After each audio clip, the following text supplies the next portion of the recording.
So last spring, while our children were testing, there was a glitch in the system where all the computers froze at the same time. So every single child across the state that was testing at that moment, their screens basically froze. And the ripple effect of that is endless.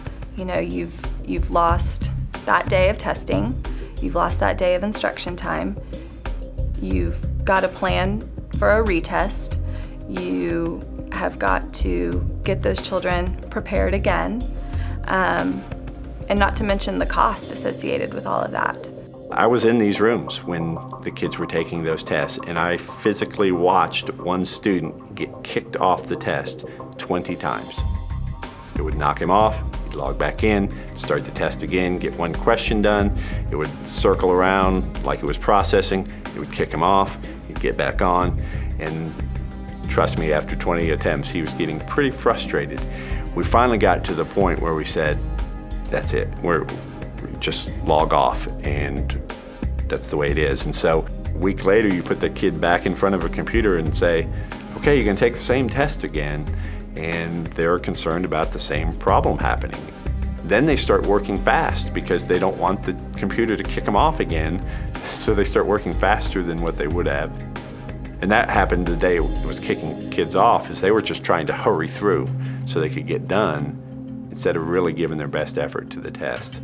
So that's not fair, because their scores were probably lower than what they would have been.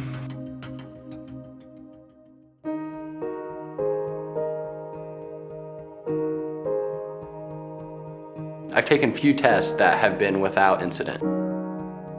I went to go take my history test last year, and it was horrible.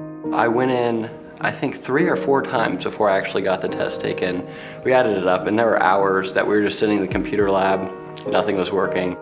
That's stressful for a student, is getting yourself in the, mind frame of testing, and then, whoops, we'll try again some other time.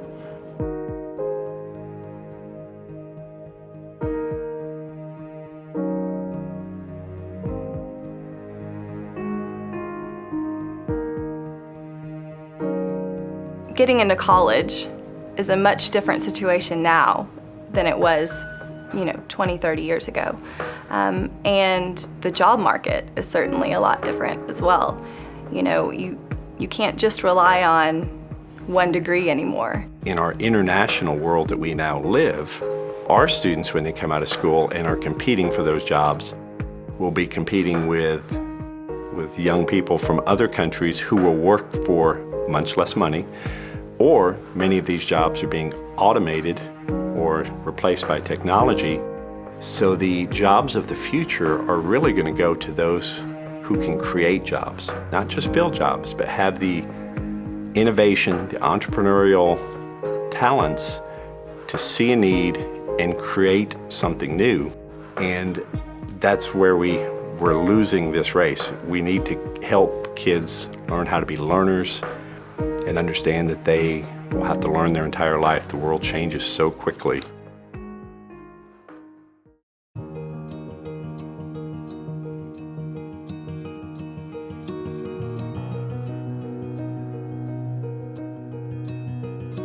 When you have all of that energy directed and placed towards testing, that child doesn't have, or sometimes fails to receive, the necessary instruction that would cause them to be critical thinkers, problem solvers, and things of that nature. Because you've learned how to take the test, you may not necessarily know how to critique or analyze or problem solve when you're presented with a problem. And then the workforce then is, filled with people who have passed the test.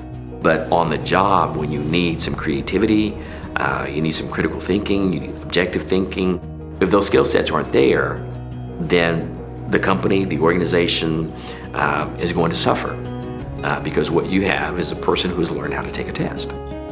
I think that we're creating a situation where we are just doing kind of rote memorization, and when they're put in real life situations and have to work with other people, they can't problem solve and they can't communicate well.